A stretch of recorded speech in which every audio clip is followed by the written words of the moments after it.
Hello everyone and welcome to this, the 11th logic lecture of Comp 0003. Today we're going to continue looking at proof by induction. You'll remember that last time we considered structures that were given inductively, which is to say that we say what are the smallest structures of that particular type, and we also give some construction operations for building larger structures of that type from smaller ones. So examples include that we've seen natural numbers, lists, and binary trees. Now, for any structure that's been defined that way, you can give a so-called structural induction principle, which is somehow obtained directly from the definition, that says if you want to show that some property is true of all structures of a certain type, it's enough to show that the property is preserved by all of the construction operations. So in other words, you show that the property is true of the smallest structures, the atomic structures, and then you show that if it is true for some arbitrary structures, and we apply a construction operation to build a larger one, then the property is true of the larger structure as well. So in today's lecture, I think I'd like to do two things. Firstly, I'd like to get a little bit more practice with structural induction and just sort of reinforce some of that material. And then I'd like to go back and discuss some alternative induction principles other than the usual ones for reasoning about structures. I think that's about it. I should say that I've kind of noticed that these lectures have been getting a bit shorter sometimes. We're still covering all the material that we would cover were I delivering these lectures live, but of course what we're not getting in these videos is the part where I would kind of get you to do a lot of the work and ask you a lot of things, and we would kind of discuss. So the lectures in video form are kind of shorter than the real lectures. So I think today again will probably be more like 30 or 35 minutes, closer to that than 50 minutes. So let's go and look at the slides and talk about structural induction some more, and then I'll see you again in order to discuss alternative induction schemes. Okay, so to begin with, I wanted to just recap the structural induction principles for various classes of structures that we've seen so far. So first of all, we have the example of the natural numbers. Every natural number n is either the number 0 or it is the successor function applied to something which is already a natural number. In other words, a natural number is the successor function applied to 0 or more times. So if we want to show that some property p holds of all natural numbers, we show that it, first of all, that it holds of the number 0. That is called the base case of the induction because we're showing that it holds for the smallest data of that type. Next, we're going to assume that the property p holds for some arbitrary natural number k, and that's called the induction hypothesis.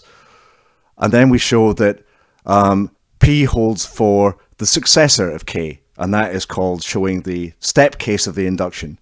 And typically you use the induction hypothesis to show this. So you'll notice that this corresponds very closely to the definition. We have a case for 0, and assuming that it holds for this little k here, we show that it then holds for the bigger thing, s of k here. So written as an inference rule, there are two premises. First of all, p0, and then the implication that p of k implies p of successor of k for an arbitrary k. And then the conclusion is that p holds for all natural numbers n, because the property p is somehow conserved over all possible ways of constructing natural numbers. Next, we have the really quite similar case of lists. A list, L, is either the empty list, which is written in this notation here, or it is the cons of some element x, which could be a character or a number or something else, some piece of data, x, consed onto the front of something which is already a list. So if we had a list and we attach an element to the front, then the result of doing that is also a list. So to show that some property P holds of all lists, well, again, from looking at the definition, there are two things we need to show. First of all, we have to show that it holds of the empty list. Again, that's the base case of the induction.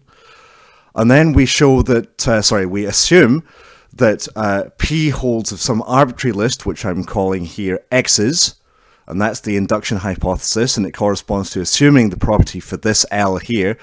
And then we show that it also holds for X cons L, or X cons X's here. So we show that P holds for X cons X's, where X is some arbitrary piece of data. And that's the step case of the induction here. So again, as an inference rule, we have two premises, one corresponding to the two possible ways of building lists.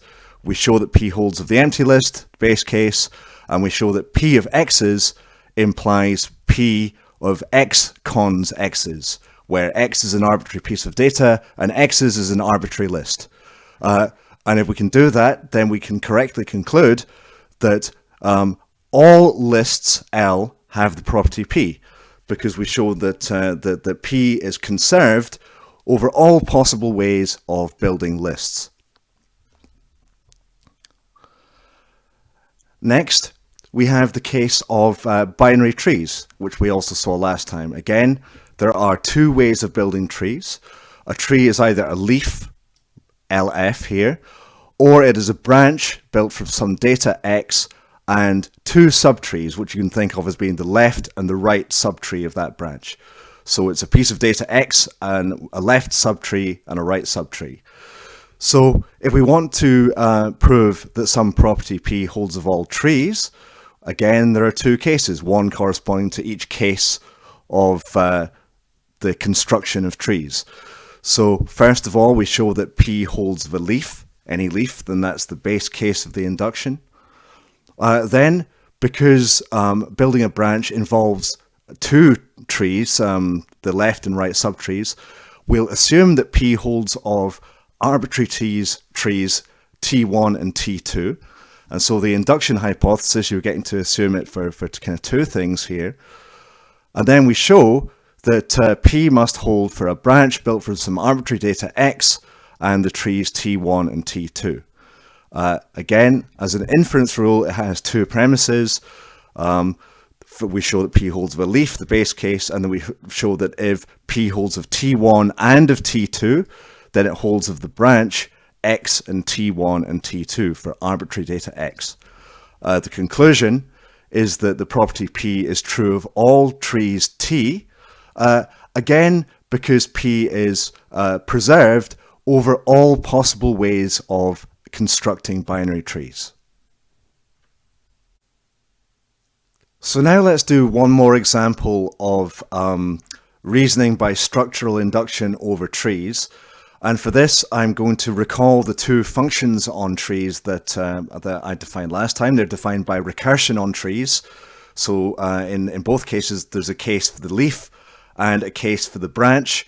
And the case for the branch is recursive in that it depends on the result of the function applied to the two subtrees. So the size of a leaf is defined to be 0, and the size of a branch built from data X and subtrees T1 and T2 is 1 plus the sizes of the two subtrees, size T1 plus size T2. Next, I also have a function for reflecting a tree somehow along its y-axis, so we kind of swapped all the left and right subtrees. So the reflection of a leaf is just the leaf itself, and the reflection of a branch with data X and subtrees T1 and T2 is also a branch. We don't change the data, but we place the reflection of the right subtree as the new left subtree, and the reflection of the left subtree as the new right subtree. So it's a branch of X, reflect T2, and reflect T1. Now, let me just here see if I can work my rescreening magic here to, so I've got the function definitions stored on the left so we can refer to those. And then now in the right hand pane, let's try and prove this lemma, which says that for all trees T, the size of reflect of T is the size of T. So in other words, reflecting a tree does not change its size. Now the proof is going to be by structural induction on T. There's no choice about what variable to do induction over, so we can just proceed in the normal way. And the property we're proving, P of T, is size of reflective T equals size of T. So in the base case, we're required to prove RTP that the property that we're proving is true of a leaf, LF. So that means we have to show that the size of the reflect of a leaf is the size of a leaf. And we're done immediately by equation 9 that says that reflect leaf is just leaf. So we get, so the left-hand side simplifies to size of leaf, and then the left and right-hand sides are the same. Now, as our induction hypothesis, we assume that the property that we're proving holds for subtrees T1 and T2. So, in other words, we assume that size of reflect of T1 is equal to size T1, and size of reflect of T2 equals size T2.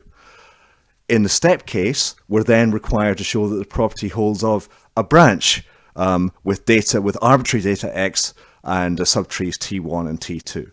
So again, just by substituting branch x T1 T2 for the T in this equation, this means that what we have to show for arbitrary x is size of reflect of branch x T1 T2 is size of branch x T1 T2. So I'll go on to the next slide to do this. So here's what we have to show at the top, just saying that again, size of reflect of branch x T1 T2 equals size of branch of x T1 T2. And I'm just going to proceed by starting at the left-hand side and working my way gradually over to derive the right-hand side. And I'm going to use the equations in the left-hand pane here, my definitions, and I'm going to use the induction hypothesis as well. So, to begin with, we can notice that that we don't have any equation that lets us do directly work with the size of the reflection of something, but we can rewrite the inner term since we have reflect applied to a branch. We know that reflect applied to a branch x T1 T2 is branch of x reflect T2 reflect T1. So just by a direct rewriting, I get that this is equal to size of branch x reflect T2 reflect T1. And that's just by equation 10. Now we have an expression which is the size of a branch. And so actually we do have here an equation that lets us rewrite according to that. So by using equation number 8, we have that this is equal to 1 plus the size of the two subtrees of the branch.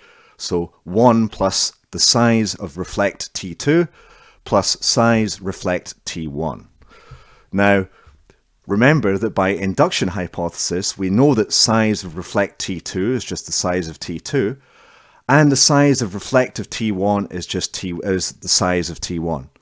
So by the induction hypothesis, we get that this is equal to 1 plus size T2 plus size T1.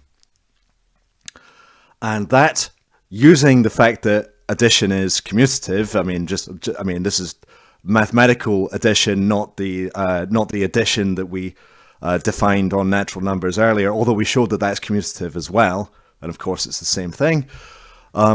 So by equation number 8, but now applied in the other direction, we have that this is equal to the size of branch x of T1 T2, which is exactly the right hand side of the equation. So that completes the step case of the induction, and so it completes the induction. The conclusion being that that for all trees T, size of reflective T is equal to size of T.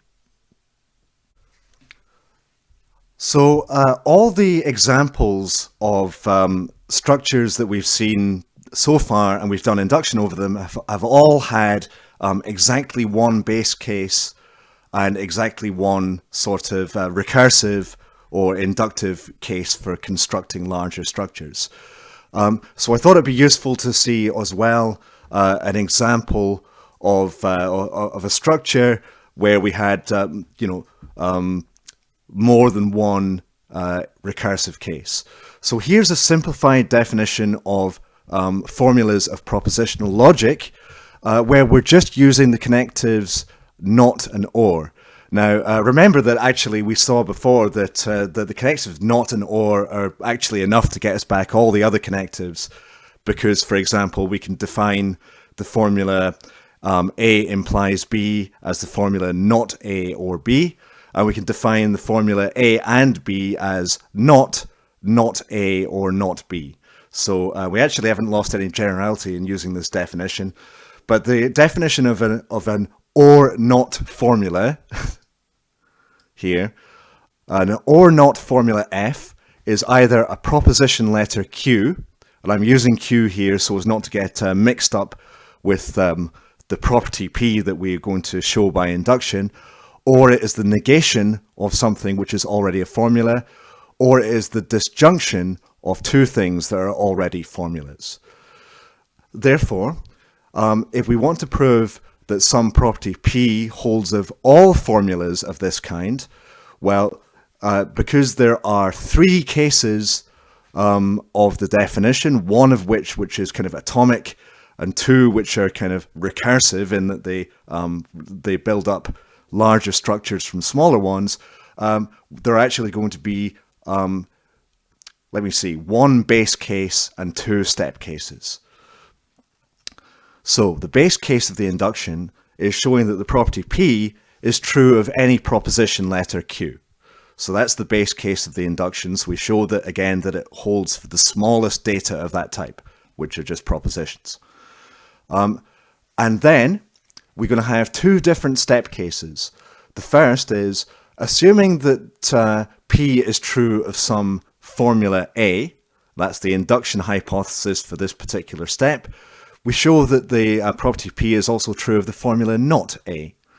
And that's the first step case. So it shows that the property P is conserved over the property of, over the operation of negating a formula.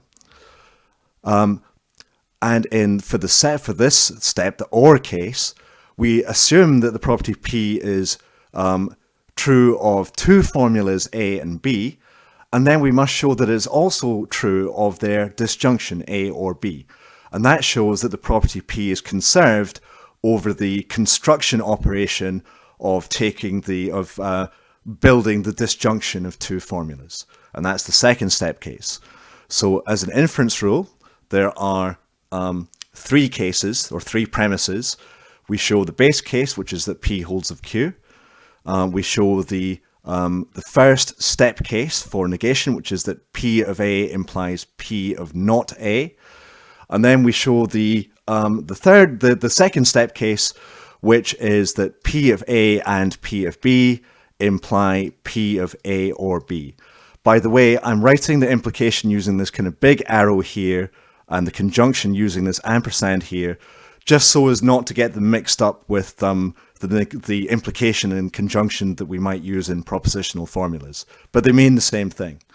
And then the conclusion is, if we can show those three things, since we've shown that the property P is preserved no matter how you construct your formula, then the conclusion is that all formulas F have the property P. Let's do an example. Every OR and NOT formula A has one more occurrence of proposition letters than occurrences of OR. So in other words, if the formula has got n disjunctions in it, then it must have n plus 1 proposition letters, exactly. Not, by the way, necessarily different proposition letters. You can see that that would obviously be false. I just mean occurrences of proposition letters. So, for example, the formula P or P has got one disjunction and two proposition letters in it, if you're counting occurrences. Now, the proof is going to be by structural induction on the formula A. And in the base case, we have just the formula A is just a single proposition letter Q by itself. Now, in that case, the lemma is trivially true because the formula Q has got one proposition letter and 0 disjunctions in it. So one more. So in that case, it's trivially true. Now, as my induction hypothesis, I'm going to be a bit lazy here, and instead of like taking a different induction hypothesis for the 2 possible step cases, I'm going to assume that the property is true of the formulas A and B. So they both have one more proposition letter occurring than they do a disjunction. But of course, when I prove the case for not A, I'm not allowed to, I won't need or use any assumption that I've made about the formula B. So the step case for negation, we have to consider the number of proposition letters and ors in the formula not A. Now, the formula A has, let us say, n occurrences of disjunction, so n disjunctions and n plus 1 proposition letters. And you can see that not A has exactly the same number of proposition letters and disjunctions as A does itself. So in that case, we're immediately done by the assumption that A has one more proposition letter than disjunctions. So in that case, we're immediately done. There's almost no work to do at all. Now, in the case for disjunction, it's a little bit more complicated. Let's suppose that A has got m occurrences of proposition letters and B has got n occurrences of proposition letters. Now, by the induction hypothesis, that means that they have m-1 disjunctions and n-1 disjunctions respectively. And therefore, the formula A or B, if you think about it, it has as many occurrences of proposition letters as the total in A and in B, because we haven't added any. So it must have m plus n occurrences of proposition letters. But it also has it has as many disjunctions as all the disjunctions in A and all the disjunctions in B, which is m-1 plus n-1, which is m plus n-2. And it has one more because we've added a disjunction. So that is m plus n-1. So we have m plus n proposition letters and m plus n-1 disjunctions. So it has one more proposition letter occurring than occurrences of disjunction. And that completes the step case for disjunction. It completes all the cases and therefore the induction. The conclusion being that this lemma is true. Every or and not formula A has got one more occurrence of proposition letters than it does occurrences of disjunction. Okay, so hopefully by now you've taken the point that for any set of mathematical structures that have an inductive definition, that is to say the definition says what are the smallest elements of the structure, and also how we can construct larger structures from smaller ones, then somehow we get for free from the definition a principle of structural induction that explains how it is that we can show that a property is true of all structures of that type just by showing that the property is preserved under all the construction operations. But actually one can go further than this and observe that for any kind of class of structures that are inductively defined, such as numbers or lists or sets, or sorry, not sets, trees or formulas, there might actually be many different induction schemes that one can use that are actually correct as well.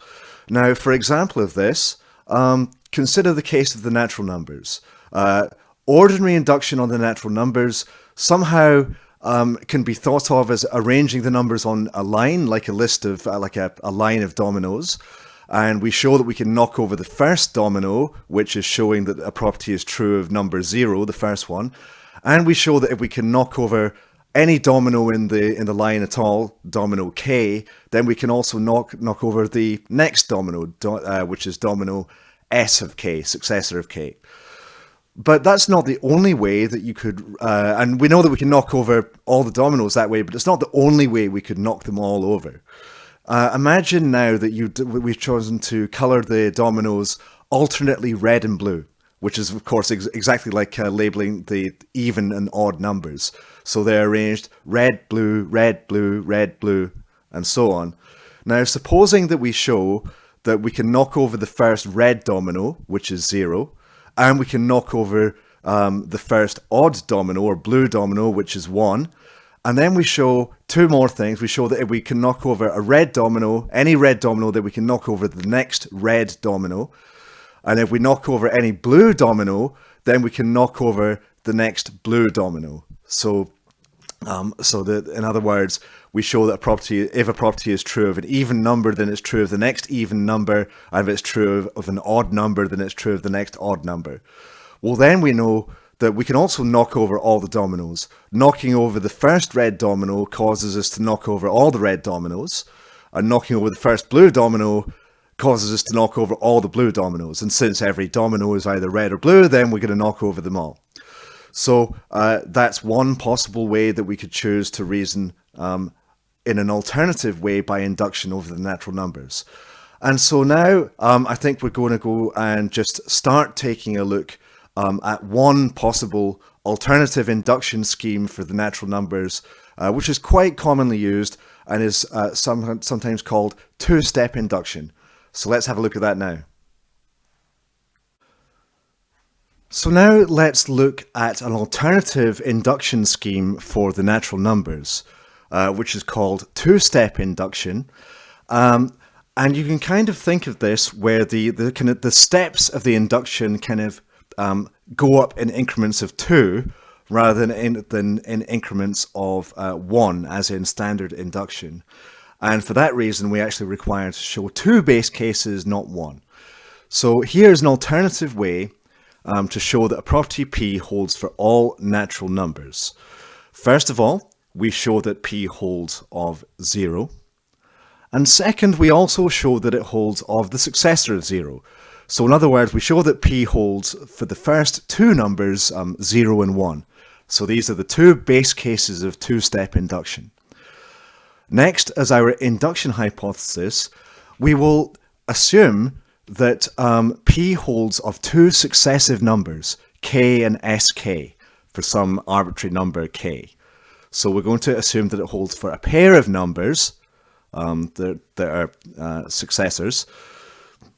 And then we're going to show that P must then hold for the next number after that, for s of k. So in other words, assuming that P is true of k and k plus 1, we show that it must hold for k plus 2. Then the conclusion is that P must hold of all natural numbers. Why? Well, we know that it holds for the first 2 numbers, 0 and 1.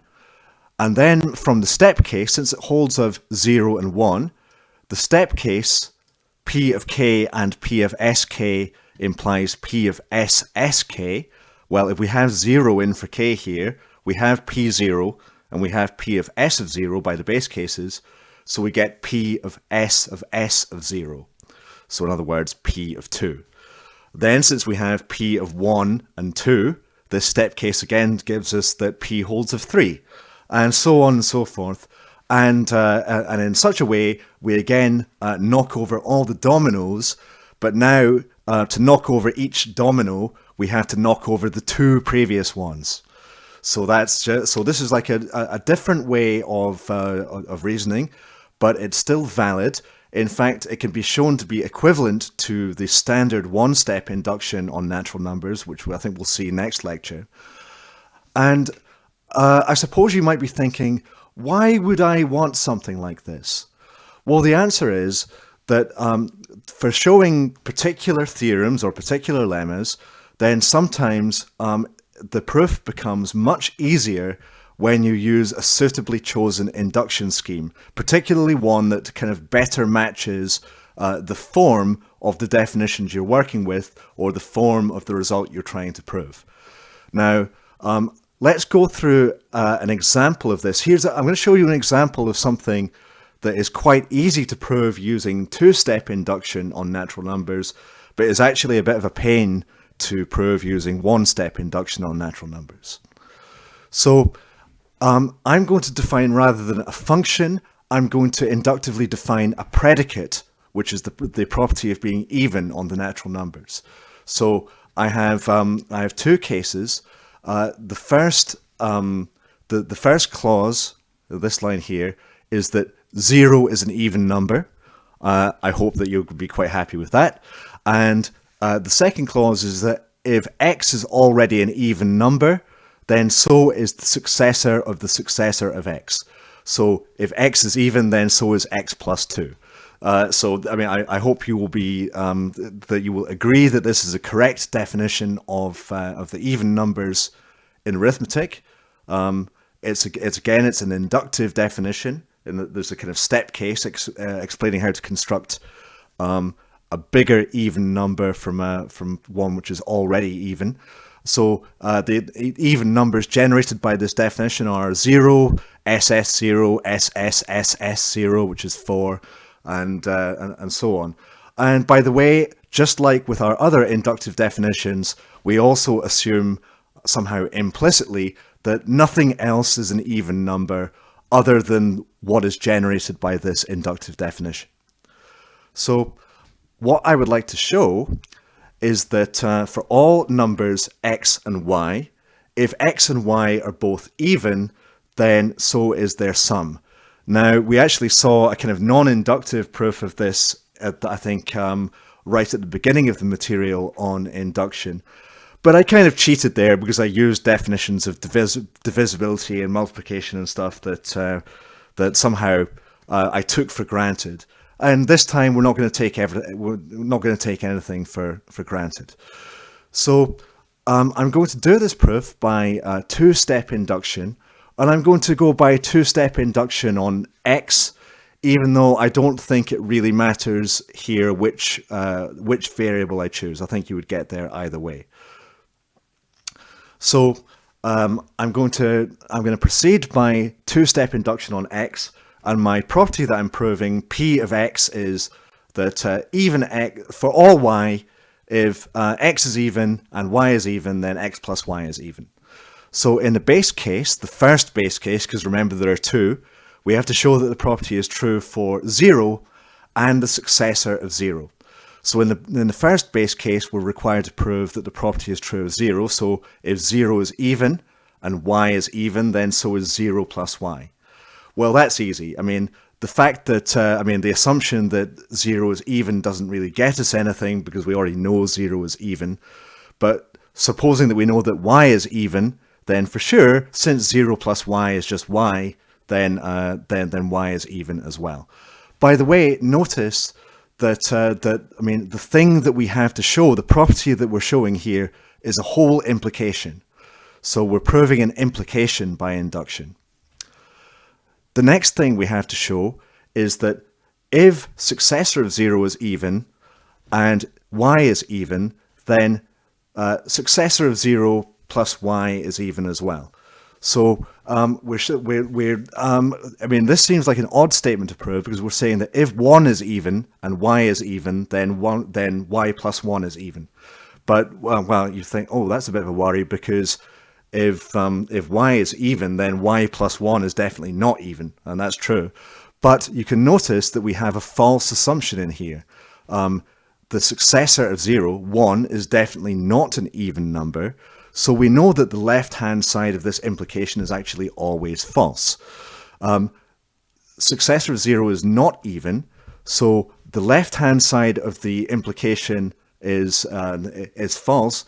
And you'll remember from the truth table for implication all the way back in propositional logic that means that the implication itself is true.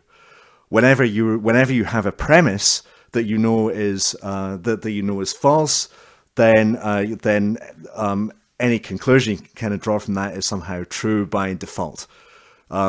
If 1 is even, then blah is correct, precisely for the reason that 1 is not even. Another way of thinking about it is we know that 1 is not even. So now assume, to show this implication that 1 is even and y is even, then 1 is both even and not even, and you have a contradiction, and you're then in an impossible situation and you can conclude anything you like. But I think the easiest way to think about it, though, is that we don't ever have to worry about implications A implies B in the case where you know that A is already false. Now, our induction hypothesis, you'll remember for two-step induction on natural numbers, is that we are allowed to assume the property we're trying to show for two adjacent numbers or two successive numbers, k and s of k. Now here I'm just going to write down p of k because in fact we're not going to need p of sk in order to prove this lemma. So the induction hypothesis on k is that for all y, even k and even y implies even of k plus y. And we have to show, for the step case, that the property we're trying to show is true of successor of k. In other words, for k plus 2. So what we have to show, RTP, required to prove, is that if the successor of k is even, and y is even, then so is the successor of k plus y. So in other words, y plus k plus 2. All right, so we have to show an implication here. Now, whenever you want to show an implication, A implies B, again, you don't have to worry about the case when A is not true, because the implication was automatically true in that case. You just have to worry about the case when it is. So in other words, to show an implication A implies B, you should assume A, and then show that in that case B must be true. So we're going to assume the left-hand side of the implication, even of s, sk, and even y, and we're going to show this guy over here. So here's the strategy. We're going to suppose that s of k is even and that y is even. Well then, it must be the case that k itself is even as well. Why? Well, perhaps let's just go back to the definition. There are only two ways of building even numbers. Either it's 0, or it is a successor function applied twice to something which is already even. Now, for sure, successor of k is not 0 because it's had a successor function applied to it, so it must instead have been generated by applying successor twice to some even number k. So for sure, if even sk, then even k as well. So that's kind of a backwards reasoning from the definition there. Now, since k is even and y is even, then our induction hypothesis tells us that k plus y must be even as well. If you have A and A implies B, then you have B. So by the induction hypothesis, we have that k plus y is an even number. And that means that since we know from the definition of even that if we apply the successor function twice, then we still get to an even number. We get another even number. This means that the successor of k plus y is even as well. That's not quite what we want, because we want successor k plus y is even. But our axioms for plus, if you remember our inductive definition of plus, say that successor of k plus y is equal by definition to successor of k plus y. And then by applying the axiom for plus again, we know that successor of k plus y is equal to successor k plus y. And so we've managed to arrive at the right-hand side of this implication. And so we are done. And this completes the two-step induction of this property. And so the conclusion is that actually, what even was that? Yeah, if two numbers are even, then so is their sum.